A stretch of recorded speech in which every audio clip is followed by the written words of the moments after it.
Olá, meus amigos. Prazer estarmos mais uma vez aqui com a comunidade do Grupo Espírita Francisco de Assis para mais um estudo à luz do Evangelho do Cristo e à luz da doutrina espírita. Damos as boas-vindas a todos os nossos amigos que, por esses motivos, da pandemia, não nos vemos pessoalmente já há bastante tempo.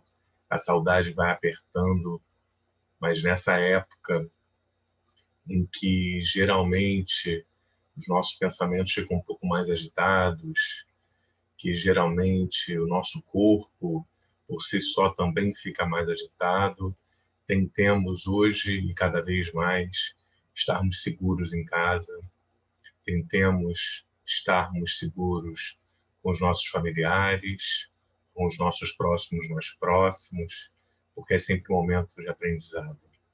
E que possamos continuar tomando todos os cuidados acerca desses tempos, acerca das asepsias das mãos, acerca do uso das máscaras e acerca de mantermos um distanciamento necessário, porque certamente em breve tempo todos estaremos unidos novamente nas nossas reuniões públicas, nos nossos grupos de estudo, nos nossos seminários, porque entendemos que essa fase é transitória. Então vamos tentar tirar o máximo proveito de tudo que nos é exposto nesse momento. E por que não, nesse momento, darmos um tempinho agora para pararmos, aquietarmos o nosso pensamento e assistirmos, mais uma vez, a nossa querida Isaura Hart, lá da UMEP, da União Municipal Espírita de Petrópolis, que nos falará hoje sobre o tema Haverá um só rebanho e haverá um só pastor. Então, vamos aproveitar. Antes que a Isaura possa nos passar a mensagem que ela irá nos trazer, nós vamos ler um trecho do livro A Gênese, da primeira edição da Gênese, no capítulo 17, Predições do Evangelho.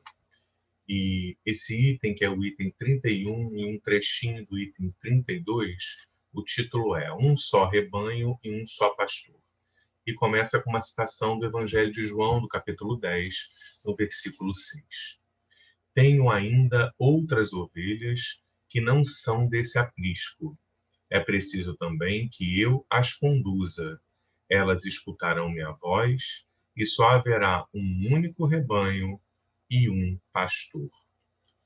O trechinho que eu destaquei é um textinho que fala assim: no estado atual de opiniões e de conhecimentos, a religião que deverá unir um dia todos os homens sob uma mesma bandeira será a que satisfará melhor a razão e as legítimas aspirações do coração e do espírito.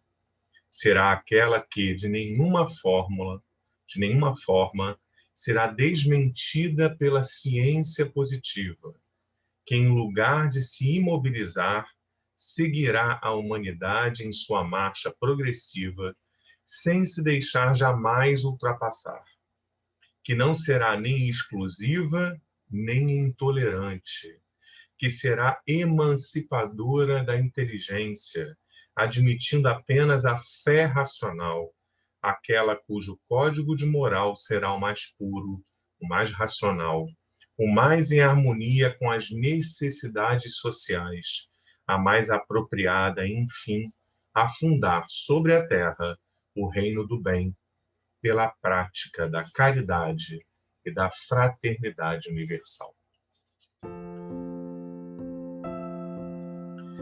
Então, meus amigos, nesse momento, fechando os nossos olhos, fazendo aquela ligação conosco inicialmente e emanando o nosso pensamento para o alto, para de encontro ao Pai, nós rogamos assim: Deus, Pai amoroso e bom, Jesus Cristo, mestre e amigo de todas as horas, bússola norteadora do nosso caminhar. Amigos espirituais que a todo instante ao nosso lado estão, soprando bons conselhos, dando-nos boas impressões. Que nós possamos, Senhor, cada vez mais estarmos com ouvidos d'alma mais atentos para ouvir esses conselhos do bem, para praticarmos esses conselhos que chegam até nós em forma de carinho, de amor, de aviso e muitas das vezes, Senhor, certamente em forma daquele pedido de atenção, para que tenhamos hoje e sempre mais atenção em relação à nossa conduta, em relação às nossas atividades e principalmente em relação aos nossos pensamentos, porque já sabemos da energia emanada através do nosso pensamento. Senhor, que o Senhor possa nos conduzir por essas veredas que muitas das vezes ainda as transformamos em solo arenoso, em solo desidratado, mas que certamente, tendo olhos da alma de ver, podemos avistar à frente um lindo gramado verdejante, uma linda natureza a nos esperar, pássaros a cantar, sol a brilhar, onde certamente estaremos mais preparados para alçar voo de encontro a Ti. Que o Senhor possa estar conosco e nos conduzir através desses caminhos e que nós possamos, Senhor, estarmos cada vez mais com a nossa vontade ativa e presente de querermos lhe encontrar no caminho do bem e, como Kardec bem pontuou, no caminho da caridade e da fraternidade universal. Que assim seja, graças a Deus.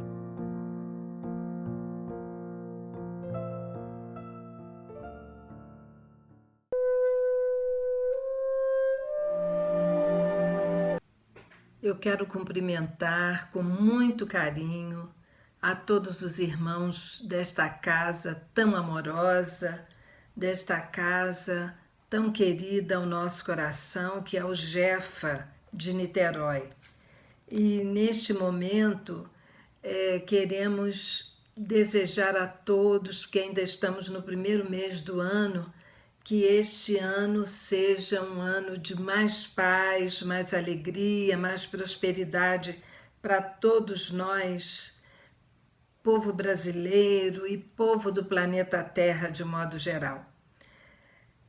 Nós estamos muito envolvidos com o Cristo nesse período que estamos atravessando e diariamente todos nós estamos pensando em Jesus, envolvidos com o Evangelho de Jesus, nós de todas as religiões, sejamos católicos, sejamos espíritas, protestantes e as outras religiões não cristãs estão envolvidas com o seu líder espiritual, que nós sabemos através do livro A Caminho da Luz, que todos eles foram líderes espirituais, espíritos bons, evoluídos, que vieram à Terra sob o comando do Cristo. Então, até mesmo as outras religiões, cujos líderes não são cristãos e nem eles se consideram cristãos, no fundo, estão obedecendo às orientações de Jesus, o arquiteto da nossa terra, aquele que dirige os destinos da terra. E nós vamos nos reportar a Jesus mais uma vez, lembrando de que Jesus, na sua trajetória aqui pela sua terra, pelo seu povoado, lá em Jerusalém, em Jericó, na Samaria, em todos os locais onde Jesus andava, à beira do mar da Galileia, ele sempre deixava seus ensinamentos aproveitando a cultura do povo da época, os costumes do povo, porque ele sabia que desta forma, como o maior pedagogo de todos os tempos, ele sabia que desta forma os ensinamentos com certeza seriam inesquecíveis e seriam muito mais práticos, porque todos estariam lembrando daqueles ensinamentos no dia a dia, porque Jesus aproveitava os hábitos da época, os costumes da época, as profissões da época para deixar os seus ensinamentos, aproveitando a experiência do povo.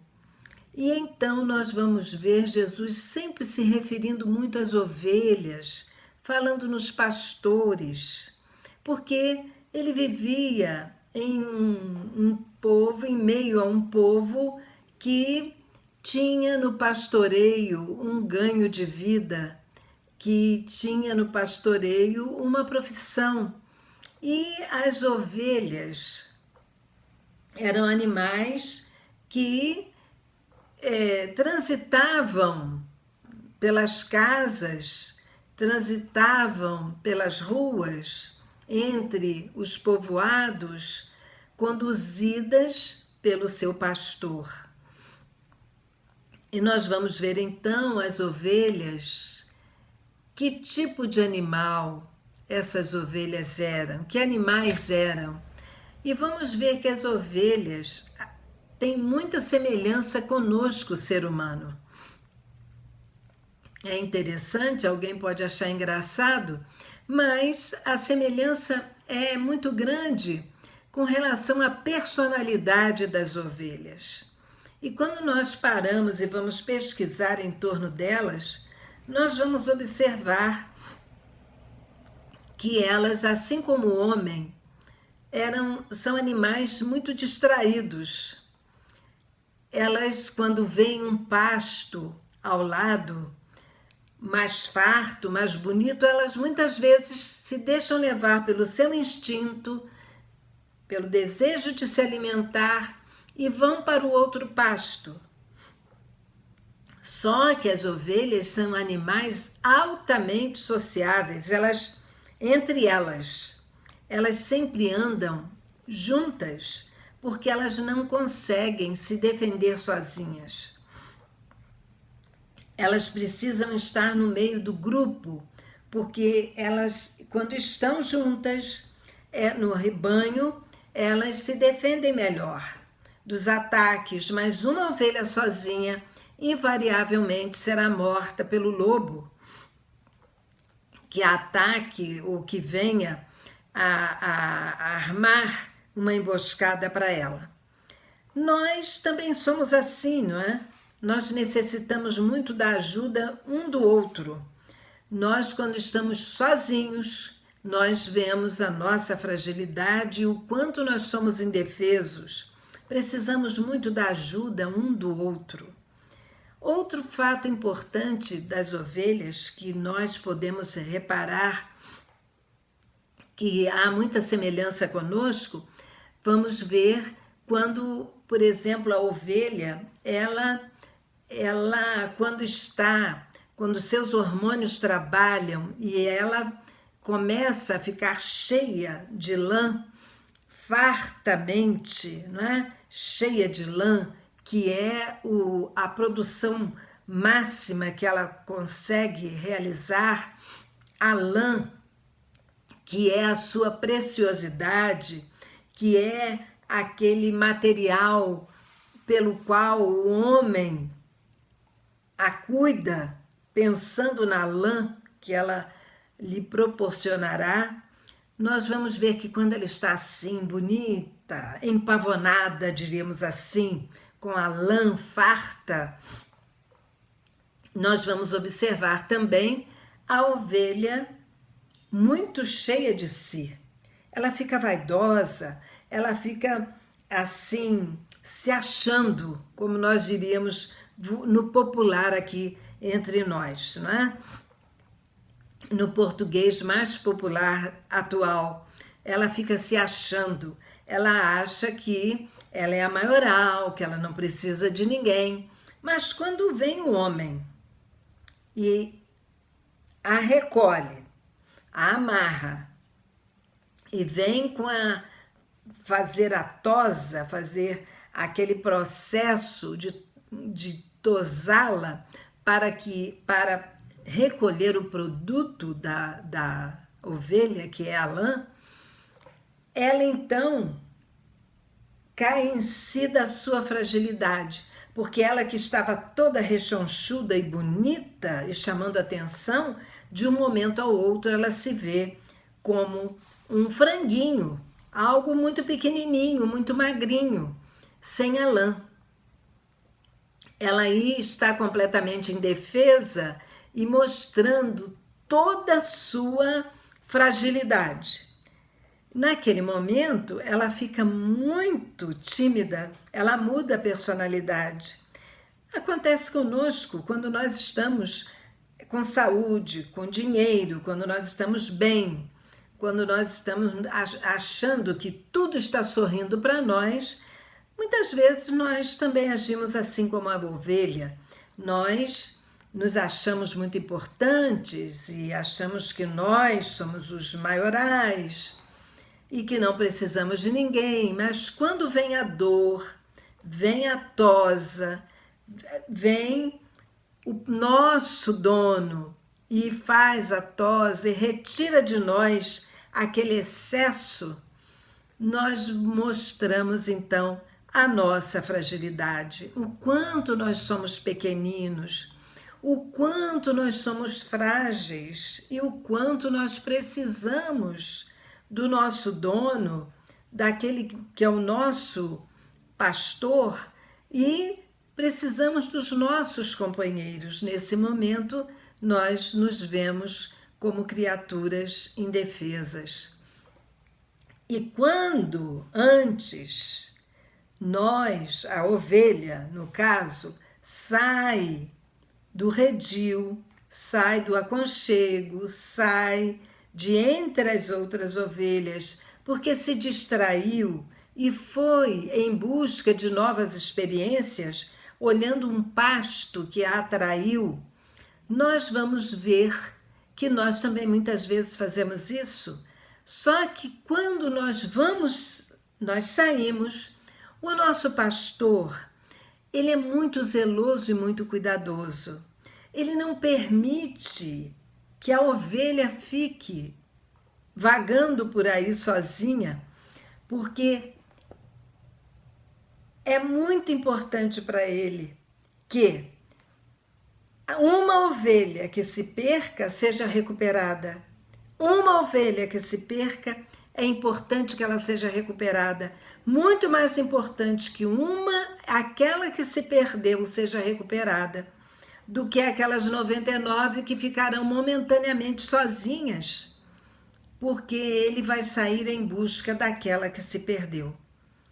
E é porque aquelas que ficarão sozinhas, entre elas vão se mantendo, porque ela, como eu disse anteriormente, a ovelha é um animal muito sociável. E entre elas estão sempre transitando num movimento contínuo que não para. Elas ficam agitadas entre elas, mas estão ali no grupo. Elas não se afastam, a não ser em um caso de distração ou de muita rebeldia. Mas o pastor vai lá e busca aquela que se perdeu.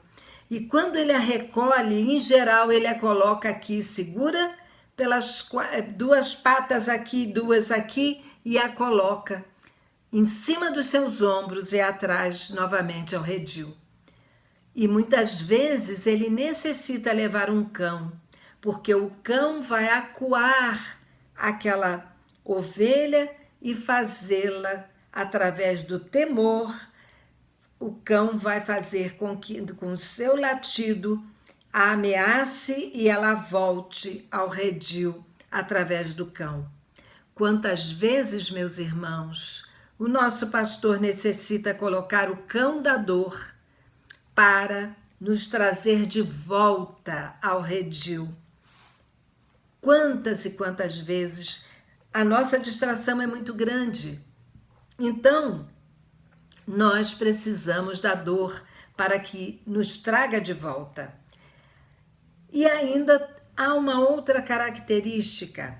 A ovelha, ela se alimenta muito. Então, ela, quando chega a água e chega a alimentação, ela vai, cada uma luta para chegar primeiro e comer até completamente se empanturrar. Então, depois que ela come, ela vai para a água e ela bebe aquela água e ela entra no coxo onde tem a alimentação, ela entra onde tem o líquido e ela suja a água, ela suja o alimento daquelas que virão depois. Porque quando aquelas que vencem a corrida pela alimentação comem primeiro e fica apenas o restante para a maioria que vem após. Num tremendo gesto de egoísmo, que é o que muitas vezes também nos caracteriza, infelizmente. Então Jesus se aproveitava muito do exemplo das ovelhas, porque como nós dissemos anteriormente, as ovelhas transitam muito e há até uma forma muito popular de se dizer assim: você está sem sono? Conte as ovelhas. Porque é impossível se contar as ovelhas, porque elas se movimentam tanto que quando nós estamos achando que já contamos, nós temos que iniciar novamente e contar novamente, porque elas já mudaram de posição no local onde elas estão. Então, é muito difícil se contar as ovelhas. Aí nós nos cansamos e o sono chega, nós dormimos. Por isso é que criaram. Isso aí não é uma lenda, isso aí é uma realidade, porque a pessoa se cansa. E assim somos nós também na vida, não é? Nós nos agitamos muito, nós queremos fazer muita coisa, nós estamos muito agitados sempre. Estamos muito pensando em muita coisa, querendo abarcar muita coisa. A mesma coisa é a nossa... Quando nós podemos não correr para a alimentação primeiro que os demais, mas toda a série de oportunidades boas e aquilo que eu possa chegar primeiro que os meus irmãos, eu com o meu egoísmo ainda tento chegar primeiro para tirar melhor proveito daquele benefício. E assim nós vivemos, meus irmãos, assim é a vida do homem na terra. E por isso Jesus se aproveitou muito da ovelha e nos deu muitos ensinamentos, sempre se referindo e se dirigindo à ovelha e falando nelas, porque há muita semelhança entre elas e nós. Homens ainda muito imperfeitos. E é aí que no Evangelho de João, no capítulo 10, versículos 14 a 16, nós vamos ver Jesus novamente falando nas ovelhas. E tem um trecho que ele diz assim, exatamente no versículo 16, que ele diz assim: ainda tenho outras ovelhas que não são deste redil. Convém também que eu as leve. Escutarão a minha voz, e não haverá senão um só rebanho e um só pastor. Porque Jesus estava se referindo porque a ovelha, ela no contato permanente com o pastor, ela conhece a voz do seu pastor. Quando o pastor a chama, ela sabe, ela reconhece a voz do seu pastor. Ela não confunde o seu pastor com um outro pastor. Então Jesus diz: escutarão a minha voz e não haverá senão um só rebanho e um só pastor, porque também reconhecerão a voz de Jesus. E Jesus, nós sabemos que ele estava falando para o povo hebreu, mas ele diz assim: ainda tenho outras ovelhas que não são deste redil. Isto é, há outras criaturas que não são os hebreus, que não são esse meu povo, o povo hebreu, porque Jesus também pertencia ao povo hebreu, Jesus era judeu. Então, ele diz claramente: não tem outras ovelhas que não são deste redil. Eu preciso, ele queria dizer, que a minha mensagem chegue aos estrangeiros, os chamados estrangeiros, aqueles que não tinham a fé num Deus único, eram os gentios, aqueles que não eram hebreus, que tinham outras seitas, outras religiões, outra forma de se aproximar do Criador, muitas vezes com uma série de deuses aos quais eles prestavam os seus cultos, as suas adorações, as suas reverências. Mas Jesus precisava que a sua mensagem também fosse para outras ovelhas. E nós sabemos que principalmente Paulo de Tarso foi o grande mensageiro dessa boa nova para esse povo estrangeiro. Por isso ele era chamado o apóstolo dos gentios, porque ele ia, não é? Quem não lembra das passagens de Paulo pelos diferentes povoados, principalmente em Atenas, onde ele encontrou a frieza do povo, porque em geral ele chegava aos povoados e fundava uma igrejinha, porque mesmo que ele fosse açoitado, que ele fosse massacrado por palavras ou até mesmo por açoites na sua pele, na sua carne, ele tinha alegria de deixar ali um grupo de cristãos, uma igreja chamada Igreja Cristã. Ele conseguia, mas em Atenas foi a indiferença do povo que machucou Paulo. Ele não conseguiu deixar a igreja fundada e a indiferença do povo foi pior do que os açoites dos outros povos. Mas ele era chamado apóstolo dos gentios porque ele saiu pregando e procurando exatamente os mais ignorantes da Boa Nova, aqueles que não tinham ideia de quem era Jesus. Ele foi procurar os mais necessitados espiritualmente falando, porque ignoravam totalmente aquela verdade. Mas quando Jesus diz assim: escutarão a minha voz, essas ovelhas escutarão a minha voz, né? E não haverá senão um só rebanho e um só pastor. Nós podemos pensar assim: será que nós vamos conseguir unificar todas as religiões? Será que nós vamos conseguir que haja uma só religião no mundo? Aí eu faço uma outra pergunta: nós vamos conseguir fazer um só time de futebol no mundo? Nós vamos conseguir que haja um só partido no mundo? Um só estilo de música no mundo? É muito difícil, porque há uma diversidade enorme, evolutiva, de gostos, de pendores. Cada espírito reencarnado na Terra tem o seu livre-arbítrio, tem a sua forma própria de pensar. No Evangelho segundo o Espiritismo, no capítulo 2, nós temos a lição, o ponto de vista. Cada um tem seu ponto de vista, tem o seu ângulo de visão, tem a forma de ver o mundo, e nós precisamos respeitar isso. Mas como será? Eu fiz a pergunta: haverá um só time de futebol no mundo? Todos torcerão para um só time de futebol?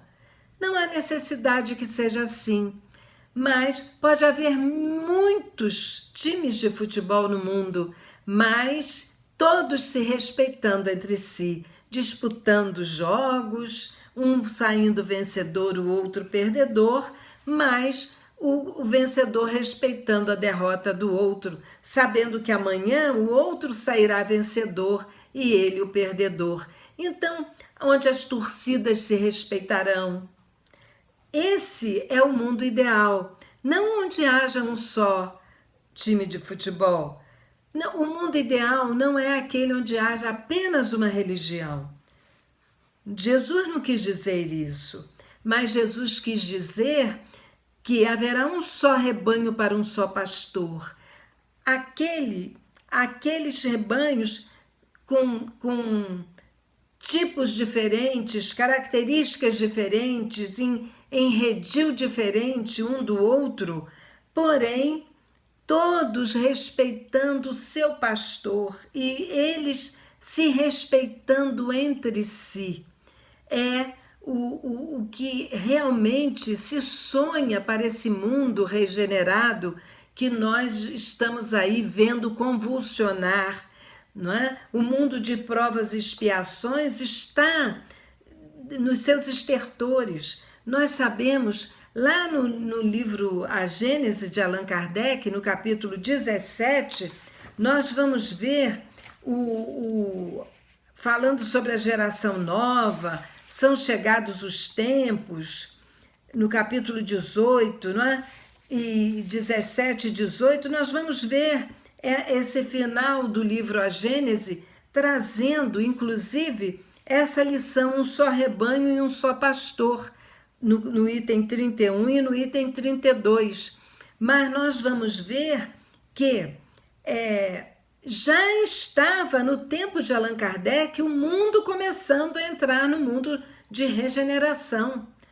Não é de uma hora para outra, é um processo longo. Tanto assim que nós vamos ver aquela lição chamada Geração Nova. Allan Kardec já colocou em A Gênese, já falando nessa transformação.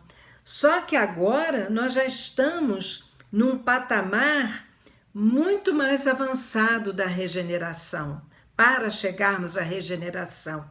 Então nós estamos vendo muita coisa acontecendo, muita mudança repentina, tudo muito rápido acontecendo.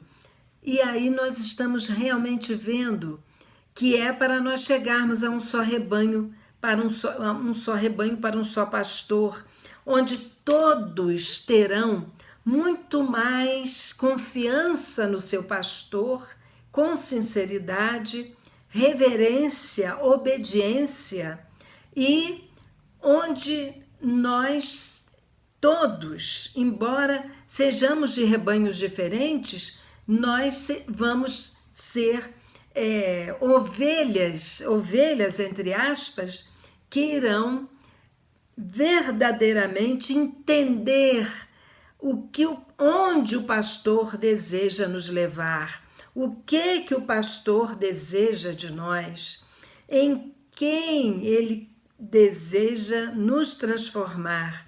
Então, não haverá aquela unificação que a gente sonha, não é? Que a gente gostaria que fosse, mas haverá uma fraternidade e uma união, onde o pastor estará atento a todas as suas ovelhas e elas estarão tentando, da melhor forma possível, respeitar o seu pastor.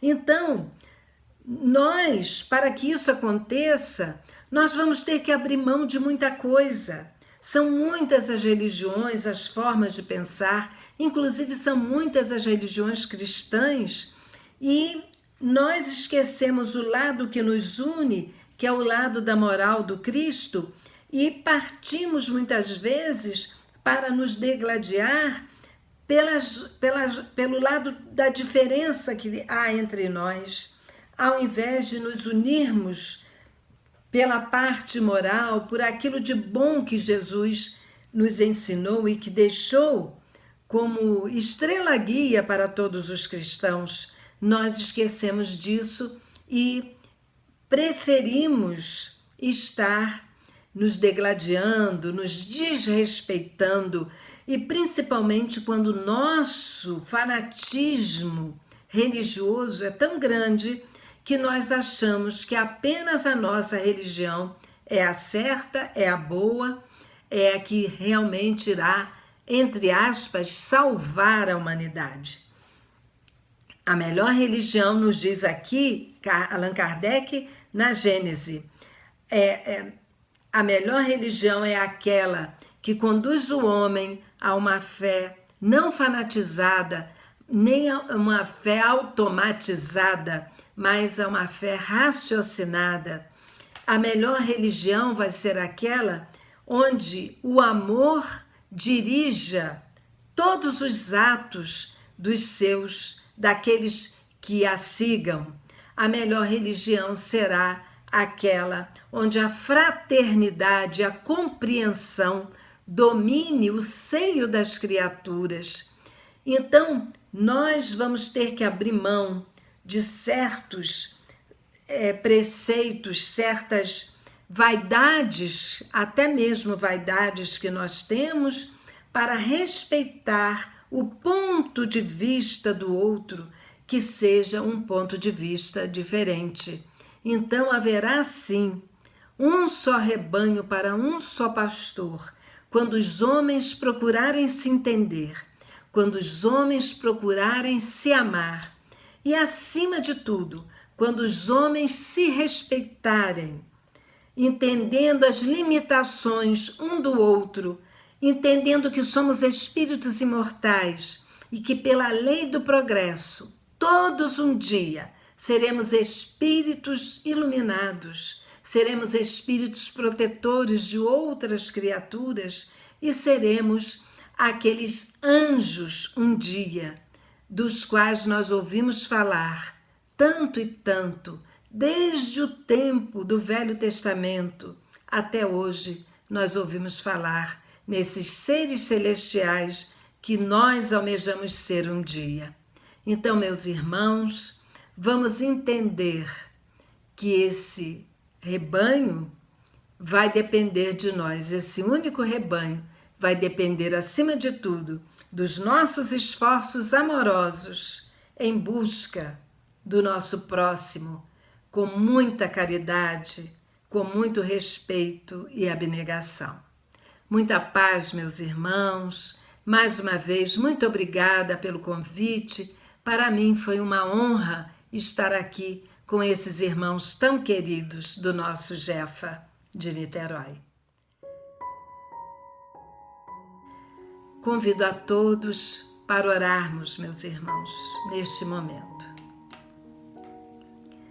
Deus, nosso Pai, Jesus, nosso Mestre, aqui estamos agradecidos por esses momentos que aqui passamos, agradecidos pela oportunidade da reflexão em torno do Teu Evangelho, de amor e de luz. Rogamos neste momento, Senhor, por todos os enfermos que choram e gemem nas diferentes partes do Brasil e do mundo. E rogamos, Senhor, por aquelas famílias que deixaram os seus entes queridos nas portas dos hospitais e muitas delas nunca mais os tornaram a ver neste corpo físico, Senhor.